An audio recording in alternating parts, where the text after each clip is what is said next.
Kita masuk ke warna busana liturgi. Ini kedua romo kita ini kan agak kekuningan nih warna liturgi, sebenarnya putih ini. Tapi bisa sama.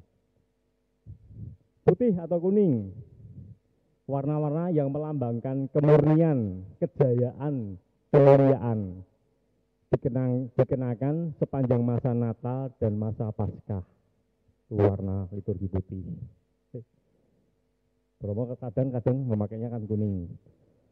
Putih juga dapat dikenakan pada masa pemakaman Kristiani dan misa arwah karena melambangkan kebangkitan Tuhan kita ketika ia menang atas dosa dan maut, kesusahan dan kegelapan. Jadi kalau proses di jadwal petugas liturgi itu putih, ya Bapak Ibu menyiapkan dari rumah warna liturginya putih, samir maupun singelnya. Terus khusus selalu mencantumkan itu. Kemudian merah. Merah memiliki makna ganda.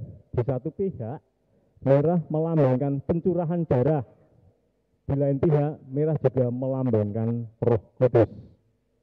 Dikenakan pada hari Minggu Palma, pada hari Jumat Agung, pada hari Minggu Pentakosta dalam perayaan-perayaan sengsara Tuhan, pada pesta para rasul dan pengarang Injil, terkecuali Santo Yohanes yang tidak mengalami kemartiran, dan pada perayaan-perayaan para martir.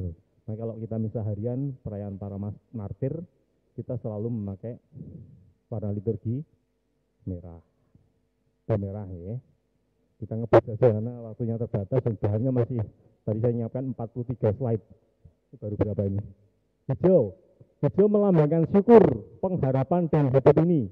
Sama seperti tunas-tunas hijau yang menyembol di antara pepohonan yang tandus di awal musim semi, membangkitkan pengharapan akan hidup baru, kurang ru. Hijau dikenakan sepanjang masa liturgi yang disebut masa biasa. Minggu ini masa apa Bapak Ibu? Masa biasa, makanya pakainya warna hijau. Kemudian ungu. Ungu sebagai tanda pertobatan, duka, dan mati raga atau puasa. Dikenakan selama masa Advent dan masa Prapaskah. Di Advent ke-3 kita memakai, kalau ada, itu sebenarnya tidak wajib, tapi kadang biasanya dipakai romo saja, pakai warna merah jambu. Ungu dapat juga dikenakan pada masa pemakaman Kristiani atau misa arwah.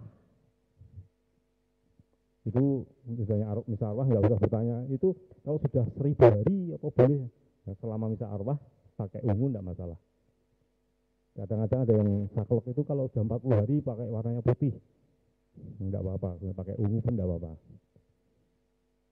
Kemudian kita masuk ke susunan misa. Ini kalau Bapak Ibu nanti mendengar atau membaca PUMR sudah tahu ya, pedoman umum Misale Romawi. Sambil dari PUMR 27 sampai 28.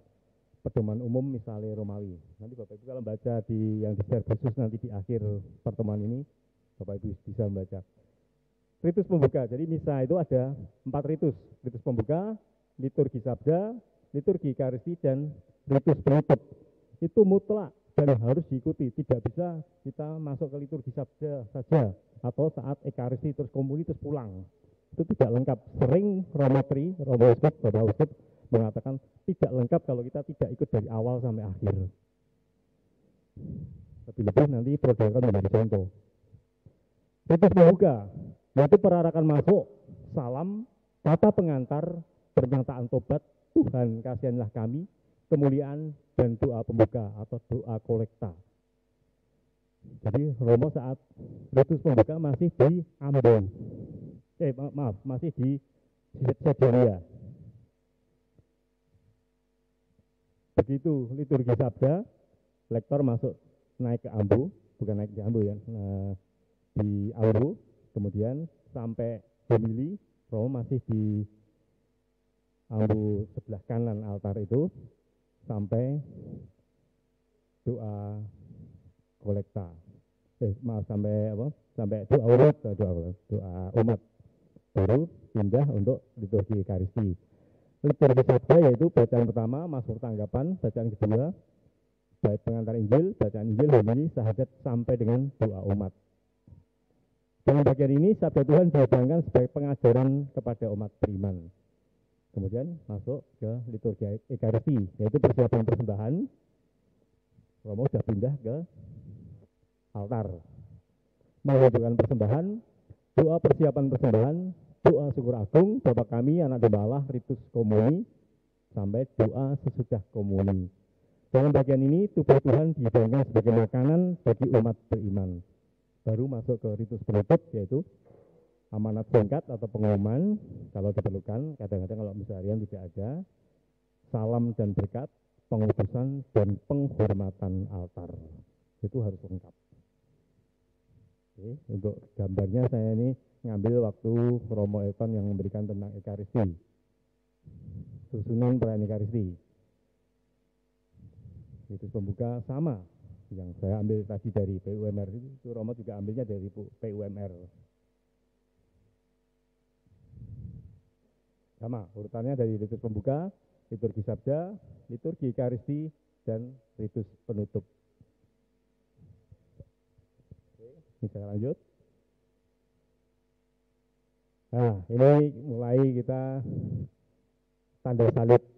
Kadang-kadang kita masih, misalnya Romo mengatakan, marilah berdoa, terus nanti saat mau konsekrasi, ini lagi, mau apa? Setiap kali konjuk terus. Sebetulnya kalau tanda salib itu diawali dari, kalau ikut misa ya, awal saat kita Romo mengajak, dalam nama Bapa dan Putra dan Roh Kudus, ini, dan diakhiri saat kita menerima berkat.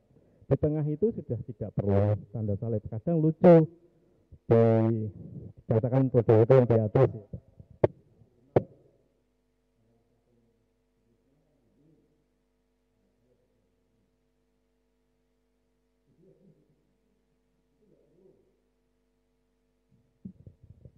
Ini kapan dan arti atau makna. Saya ngambil, dan ini tanda salib waktu saya diajari waktu pelajaran agama sejak kecil, itu dasarnya kan ada 3. Paling atas kan ya di tengah ini. Jadi kalau sojo bukan gini, tapi selalu gini. Lihat Bapak Uskup, Paus, dalam nama Bapa, tengah. Bapa, Putra, dan Roh Kudus. Amin. Bukan gini. Atau gini. Tapi lebih enak gini. Bapa, Putra, dan Roh Kudus. Amin. Ini ya, yang tengah. Dari tengah itu di pas. Itu kapan dan artinya. Saat memasuki gereja, kalau besok sudah normal, air suci sudah dipasang, di tempat air suci sudah ada airnya, kita boleh itu kita memasuki gereja dengan air suci dengan mengawali tanda salib. Mengawali dan mengakhiri perayaan. Kalau ikut misa. Terus juga menerima percikan air suci, itu karena kita diperciki. Memakai tadi apa namanya Bu? Saya lupa. Apa namanya tadi? Hisop. Kemudian mulai bacaan Injil. Itu 3 tanda salib. Di dahi, di mulut, dan di dada. Dan penutup. Nah, yang wajib ini. Karena kalau percikan kan kadang-kadang jarang, tapi mulai baca Injil ya, mengawali dan perayaan Ekaristi. Artinya atau maknanya, memasuki gereja dengan jalan air suci, itu tanda memperingati pembaptisan kita. Kalau Muslim ya wudu, pembersihan. Kemudian mengawali dan mengakhiri perayaan, tanda kita satu dengan atau bersama Kristus dalam perayaan. Kemudian menerima percikan air suci, tanda kesadaran akan dan kesetiaan kita akan janji baptis kita. Itu kalau kita ada percikan air suci. Kemudian mulai bacaan Injil, didoai, mohon hati kita diterangi, kemudian mulut untuk mewartakan, semoga kita dapat mewartakan kabar gembira sabda Allah, dan hati, semoga hati kita bisa meresapi sabda Tuhan. Itu mulai bacaan Injil, jadi di dahi, di mulut, dan di hati. Untuk penutup, tanda berkat perutusan kita dari Tuhan. Itu Itu jadi tidak kalau misalnya mau konsekrasi habis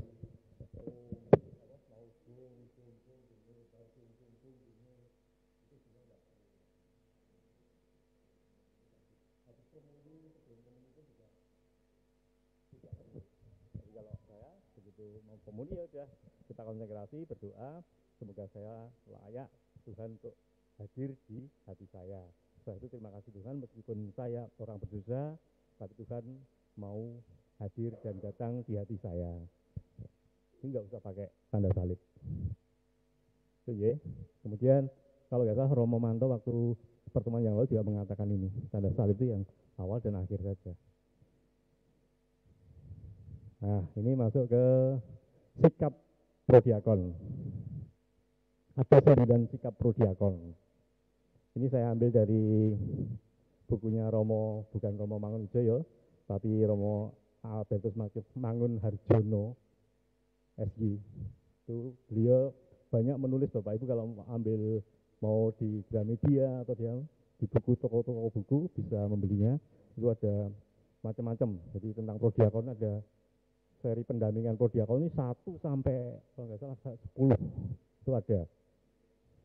Itu kalau Bapak Ibu pas jalan-jalan monggo, murah meriah tapi ilmunya besar. Sikap prodiakon, sikap-sikap yang diharapkan ada pada prodiakon. Yang pertama, melihat tugas menjadi prodiakon sebagai panggilan dan bersyukur karena Tuhan berkenan menggunakan dirinya untuk melayani umat dan sebagai sarana untuk mengembangkan iman umat baik secara pribadi dan umat sebagai jemaat. Kita juga pribadi dan kita sebagai jemaat juga. Jadi kita melihat prodiakon sebagai panggilan, kita bersyukur dari sekian ribu umat di paroki Santo Yosef ini yang terpanggil untuk menjadi prodiakon berapa Mas Upi?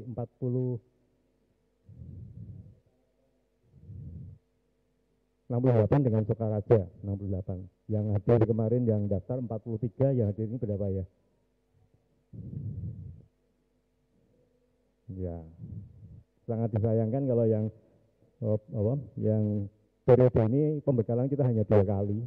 Jadi mungkin dengan seperti ini kita akan lebih wawasan kita akan tambah. Nanti berikutnya yang isi siapa, monggo. Nanti di salah satu sikap prodiakon ada nomor 2 atau 3, lupa saya. Tadi yang pertama, kemudian yang kedua, mengasihi umatnya dan berusaha mengenal umat yang dilayani dan bersikap ramah terhadap mereka. Kita terpanggil untuk melayani, bukan untuk memarahi umat. Kita sebagai wakil dari pastor paroki. Dalam melaksanakan tugas, sebelum melaksanakan tugas bersifat antisipatif. Jadi kalau kita mau bertugas, ya kita persiapkan peralatan kita, antisipasi kita bagaimana agar pelaksanaan tugas nanti berjalan dengan baik. Orang apa-apa terus gerusu-gerusu, terus persiapannya kurang dan sebagainya. Dalam melaksanakan tugas aktif dan kreatif. Misalnya saat tugas ternyata ada salah satu prodiakon yang lupa membawa purifikatorium aktif, terus menjawil PPA, tolong ambilkan purifikatorium di sakristi 1. Nanti diserahkan ke prodiakon yang lupa. Daripada sampai di panti imam di atas sudah mau bingung. Padahal di altar kadang-kadang purifikatorium hanya untuk romo. Jadi harus aktif, kreatif. Dan sesudah melaksanakan tugas, reflektif. Iya tadi ya, saat saya tugas, apa ada kesalahan, apa kurang. Jadi refleksi diri. Itu yang ketiga. Dan yang keempat, supaya dapat bertugas dengan baik, bersedia belajar. Seperti malam hari ini kita belajar dari prodiakon senior, seperti tadi Mas Willy, ajari caranya menata Sibori, menata piala, pastor paroki, kita belajar dari Romo kemarin waktu Romo memberikan pembekalan, dan lain-lain, tentang panggilan dan peran prodiakon, tugas-tugas dan cara melaksanakan tugasnya. Nanti di akhir kita belajar tata geraknya, cara prodiakon di paroki Santo Yosef ini. Yang kelima, bersedia berusaha untuk menambah wawasan hidup dan pengetahuan tentang kitab suci, ajaran gereja, liturgi, ibadat, doa, dan renungan, serta pendalaman iman dan spiritualitas. Jadi seperti malam hari ini kita belajar tentang liturgi. Terus ada Bapak Ibu yang prodiakon ikut CAP, itu untuk menambah wawasan kita, menambah ilmu kita, dan juga untuk menambah pendalaman iman kita. Ini doa, terus banyak belajar dari buku tentang prodiakon banyak sekali. Yang keenam,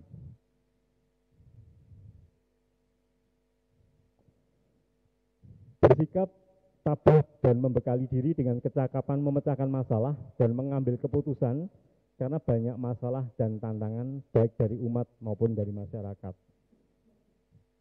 Jadi harus pintar-pintar membawa diri. Misalnya saat masa lingkungan, bilalah ada alat yang kurang, bagaimana? Terus kita harus cepat dan tanggap, sigap. Termasuk jaga ke romone ngasto anggur karo roti, ternyata romone orang gowo. Nah, itu harus prodiakon harus menyiapkan diri. Romone romo tamu, ngerti-ngerti beres, mejane udah ditoto. Terus tadi belum belajar menata piala, jaluk tulis sopo. Nah itu harus cepat dan tepat. Misalnya pada jam 7, itu kurang 5 menit. Yang ketujuh, bersikap adil dalam melayani umat, tidak pilih-pilih berdasarkan kedudukan, jabatan, kekayaan, warna kulit, dan lain-lain. Jadi kita layani semua sama. Di lingkungan ada yang kesipahan, atau ya yuk kita prodiakon. Yang kedelapan, bersikap mencintai tugas dan gembira dalam melaksanakan. Gembira dan sukacita merupakan hasil karya Roh Kudus. Masih banyak Yesus itu kesulitan karena sering entah itu prodiakon terutama misa pagi kesiangan, lupa jadwal.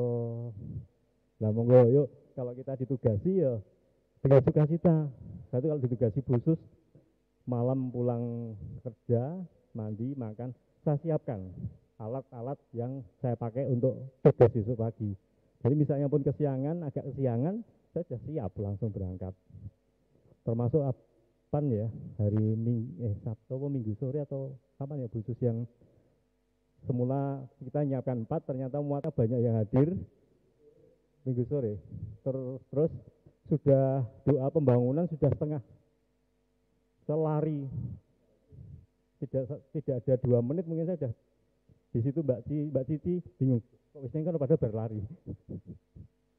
Nah itu kalau sudah siap, kita cepat. Itu dengan gembira, dengan sukacita, orang mengeluh, prodiakon ini rata koi. Yang ke-9, tidak bermental birokrat atas dasar pengangkatan dan jabatan. Jadi kita melayani. Ini yang sikap prodiakon saya ambil dari bukunya Romo Mangun. Bukan Romo Mangun Wijoyo, tapi Mangun Harjono SY. Bukan dari saya kalau ini. Itu sikap prodiakon. Sebelum masuk ke sikap prodiakon, kalau ada pertanyaan atau apa, sebelum kita masuk ke ini, tata gerak prodiakon Sanjes.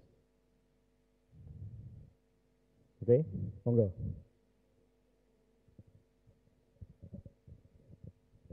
Nuwun sewu Pak, ini pertanyaannya mungkin bagi orang lain sangat sepele.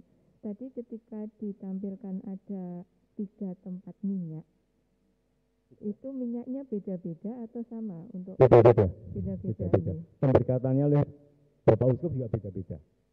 Minyak katekumen, minyak belum pernah ikut misa Krisma. Monggo kapan besok sebelum Paskah ikut misa Krisma. Saya nggak tahu itu yang mendampingi air sama anggur. Airnya air apa ya Pak?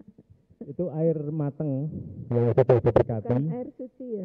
Beda dengan air suci. Jadi air yang itu air mateng oleh Mas Untung sudah dimasak. Jadi itu nantinya kan diminum Romo. untuk mencampuri dengan anggur. Kalau air dari keran kasihan.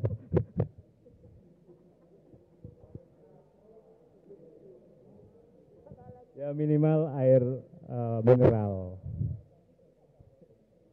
Di lingkungan ada air aqua atau yang penting jangan beda yang di lavabo di ini.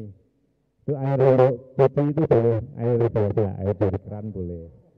Tapi air yang di ampul di sini, air yang layak untuk diminum.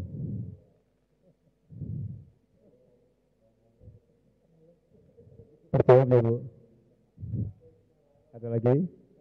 Saya Pak Undang, yang sangat dekat dengan kita itu apalagi nanti mulai bulan ini ya, kita mulai misal lingkungan. Jadi mungkin Romo itu biasanya minta bantuan prodiakon, umat yang datang berapa. Nah ini kan juga termasuk penyiapan tadi, jadi itu termasuk sikap yang mungkin perlu kita pelajari ya. Nah kemudian kalau prodiakon mimpin ibadat di lingkungan itu kan kita juga harus melibatkan umat saya pikir ya. Jadi nanti kalau misalnya saya memimpin ya lagunya siapa ini. Jadi berbagi sebetulnya. Karena ada yang tidak mau berbagi juga ada. Nah ini sikap-sikap yang mungkin juga perlu kita miliki supaya umat itu terlibat ya. Oh panjenengan lagu nih bacaan pertama. Nah, jadi artinya ini juga penting kita pahami karena ini dekat dengan kita ya. Dan sampai nanti umatnya malah kilang-kilong lah, semua diborongnya. Artinya partisipasi umat menurut saya juga salah satu yang perlu kita miliki. Ya, matur nuwun Pak. Iya, matur nuwun Pak Uro. Jadi ada beberapa lingkungan. Jadi sebelum misa lingkungan, itu ketua lingkungan sudah nge-share. Nanti yang tugas ngambil atau jemput Romo misalnya perlu dijemput. Terus yang ngambil peralatan misa itu siapa? Nanti yang memimpin lagu siapa? Nanti yang lektor siapa, terus nanti umat yang mau hadir dan terima komuni berapa orang, itu sudah di list, dan nanti saat menyiapkan hosti yang untuk diberkati di konsekret, itu sudah jumlahnya sudah tidak terlalu kurang dan tidak terlalu lebih, karena yang sudah terberkati saat itu juga kalau tidak segera dibawa disimpan di tabernakel harus dihabiskan di situ. Jadi yang Romo, misalnya Romonya jauh ke gereja, yang Romo sopo. Jadi itu gambarannya.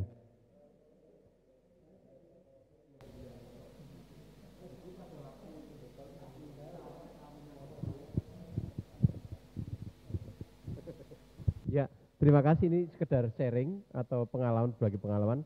Pada waktu kami masih di lingkungan Paulus, ada umat yang minta misa perkawinan dan ternyata jumlahnya itu banyak banget.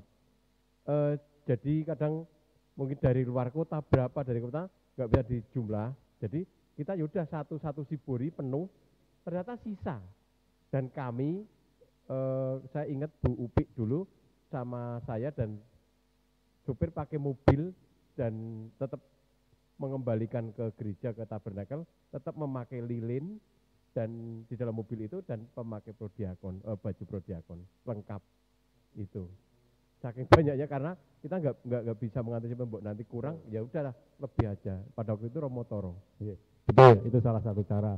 Tidak mungkin kalau terlalu banyak terus dibagi-bagi lagi, dimakan yang gini seret.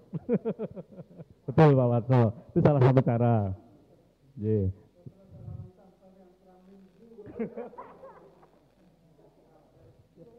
Yeah. Oke, monggo Bu. Bagaimana kalau kondisinya itu terjadi sebaliknya Pak? Jadi misalnya dalam misa itu diprediksi sekian tetapi yang hadir lebih banyak. Bisa dicuil-cuil. Oh, boleh. Jadi sekecil apapun itu tetap tubuh Kristus. Jadi kalau misalnya membagi komuni ya, sampai serbuk-serbuknya itu kan selalu terus ditambah air oleh Romo akan diminum, itu dihabiskan. Jadi sekecil apapun yang bisa potongannya kecil itu tetap tubuh Kristus. Jadi kadang-kadang kalau pas saya bagi komuni ada yang cuilan itu ojo gresula ya. Wah, Pak Nunung kayan bagi komuni mesti. Ada yang protes dulu. Mengenai hosti yang suil itu, yang kalau nggak salah separuh kemarin pas tugas saya, ada ibu-ibu yang agak tua, saya kasih separuh karena saya susah Oke. mau ngambil yang utuh itu ndak ngora arik. Ya, Jadi saya sekenanya biar tepat. ya. Tapi beliau protes, terus saya protes kok sambil mendelik sedikit gitu. Terus saya mau tak ambil, mau tak ganti, kan sudah kotor di tangan dia. Ya. Jadi saya nggak biar apa-apa. nggak apa-apa, Gitu. ya. Saya terus langsung itu Iya. agak mendelik gitu. Gimana harus sikap kita itu bagaimana? Ya itu nanti sebenarnya tugasnya katekis ya untuk memberikan pengertian ke umat bahwa sekecil apapun potongan dari, mungkin Romo Elton akan menambahkan Romo. Kalau soal Biar makan tidak minum, dipercaya. ya. Ini soal makan minum, jadi pasti rame. Ya, nih makan minum, tubuh dan darah Kristus kita makan dan minum. Saya sering mengalami juga. Kadang salah ambil separuhnya. Saya dimendeliki juga, tapi saya juga mendelik balik gitu ya. Saya juga ikut mendelik balik. Iya. Kalau misal lingkungan-lingkungan tadi yang ditanyain, bisa jadi hosti kurang ya. Saya punya pengalaman satu waktu itu. Ini cerita dulu, cerita supaya kita segar. Kalau enggak nanti kita ngantuk. Saya misa di satu stasi, misa arwah malam hari. Stasi itu kan tidak ada lampu. Jadi kita kan ya tidak seperti di Jawa ya. Tidak ada lampu. Adanya lampu Petromax. Kosternya sudah umurnya ya seperti Pak Kamtono lagi ya. Ya, karena kebetulan saya lihat Pak Kamtono, saya sebut saja. Hosti besar itu ditaruh di patena. Tahu patena ya? Saya sebut patena, tahu ya? Yang mana itu? Piring kecil. Nah, patena itu piring kecil yang di atas piala. Sebelum misa saya careless, jadi tidak perhatikan. Jadi saya tidak perhatikan itu sudah disiapkan. Jadi setelah itu saya selalu perhatikan. Kemarin misa OMK juga saya minta anak-anak OMK itu persiapkan semuanya. Sebelum misa saya periksa lagi. Inspeksi ini sudah benar apa belum, ada yang sudah lengkap apa yang masih kurang. Jadi yang Bapak Koster itu dia taruh di atas patena itu kertas karton yang pakai untuk tutup hosti. Warnanya putih. Kebayang ya? Jadi bukan ini. Tapi hostinya itu berbentuk hosti, itu kan bagian atas hosti itu kan dalam kantong dalam plastik itu ditaruh, itu penutupnya itu saya tidak perhatikan. Pas mulai khotbah, saya itu lalu sudah lihat itu kan malam ya, saya mulai tadi saya belum periksa ini alat misa ini disiapkan sama Bapak Koster. Jadi sambil khotbah itu tangan saya korek-korek gitu, terus saya dapat ini kok keras ya.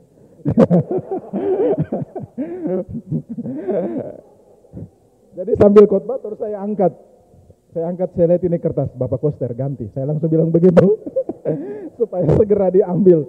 Walaupun gereja itu mungkin sini stasi ke pusat paroki, karena di stasi tidak ada tabernakel ya.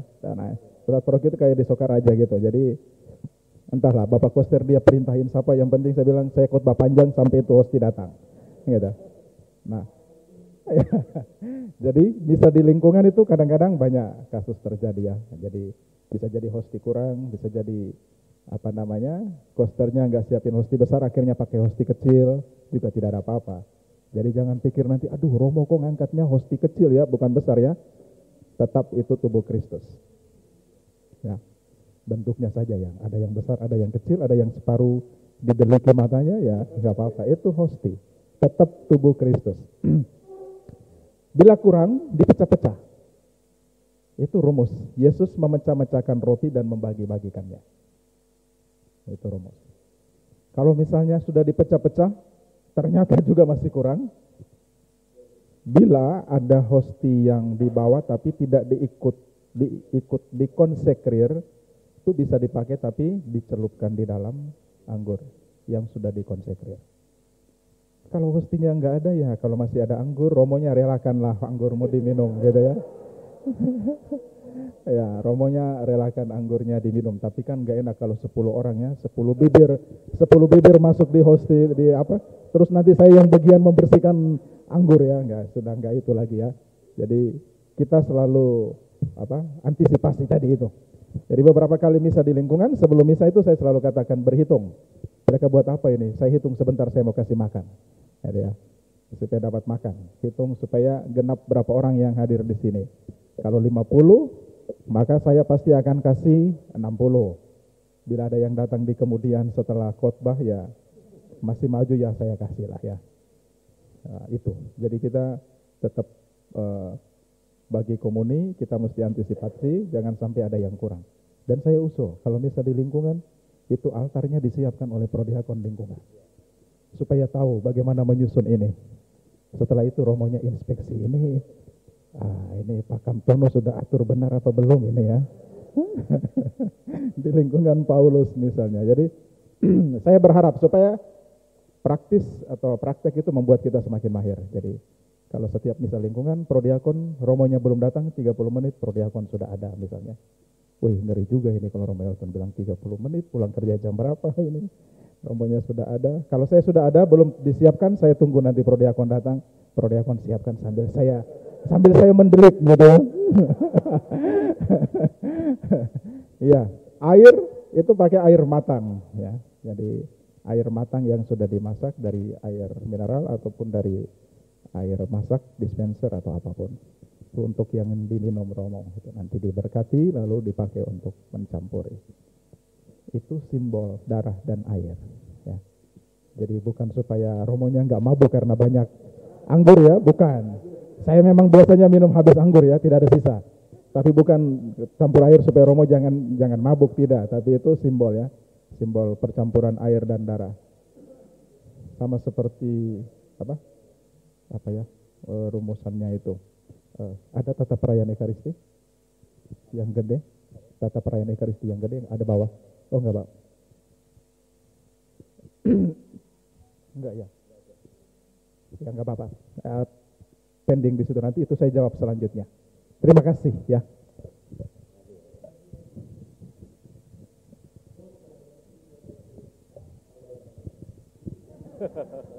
Ya.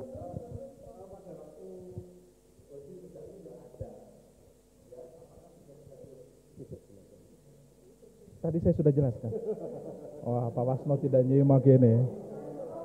Pelanggaran. Jadi tadi saya katakan kalau misalnya hosti besar enggak ada, bisa pakai hosti kecil. Dan umat jangan menggerutu, aduh kenapa pakai hosti kecil? Tetap itu tubuh Kristus. Dipecah-pecah pun tetap tubuh Kristus. Ya, sudah jawab. Aduh, jangan bertanya yang ulang-ulang. Kecuali bawa kertas, Pak. Enggak boleh. Baik, saya lanjut ya. Sekarang